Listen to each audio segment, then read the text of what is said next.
Have you ever noticed feeling like you have a tug of war in your brain?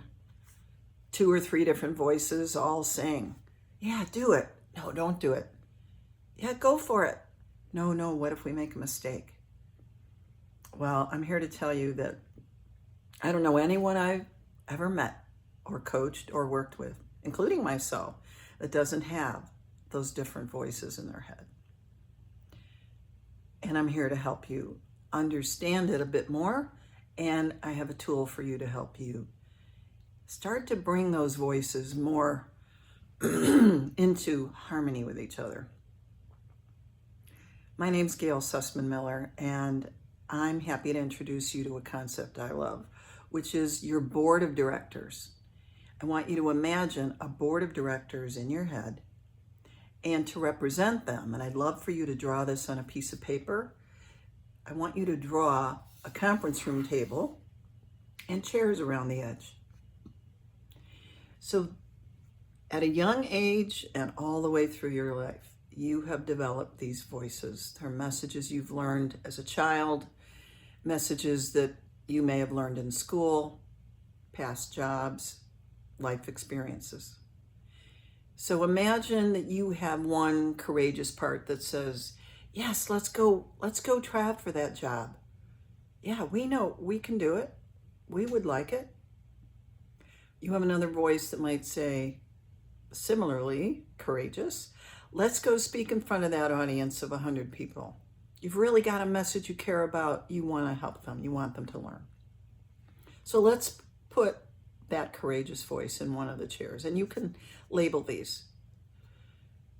There's also a voice that may be you at age 3 or 5.5, where the adults in your life said, don't hope for too much, or don't take a risk. You might get hurt.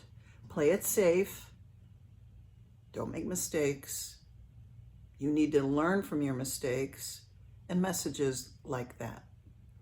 That part of your voice, of your mind and your board of directors is telling you, don't apply for that job, and then gives you a bunch of reasons why you aren't good enough, or says, don't go stand on that stage because you might make a mistake. Wouldn't it be terribly embarrassing if you make a mistake? I'm sure I'm going to make a couple while I'm recording this video. So imagine that seated next to the courageous part is that frightened younger part.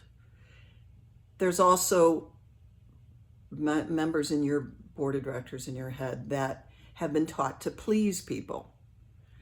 And to please people, especially ahead of your own needs, to be nice, be a good girl, do it right, overwork, over-deliver, overthink, over-prepare. And those things are costing you stress and time. So put these voices that you identify at your board of directors table. And know that you can choose to listen to that voice that's holding you back and all the messages, and then connect to what you want in your life and ask yourself, is this really true? What is really true about me? I'd love for you to give this a try and then see during your day if you can identify the different voices when they speak up. Be kind. Do not make yourself wrong.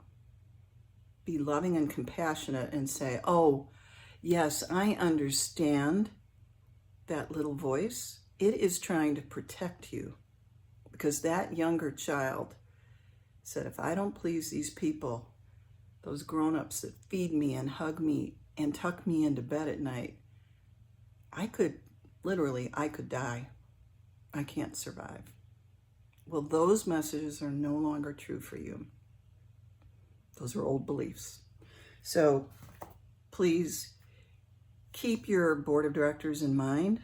Thank the parts that are trying to protect you. See if there's a nugget of truth in there that you can learn from.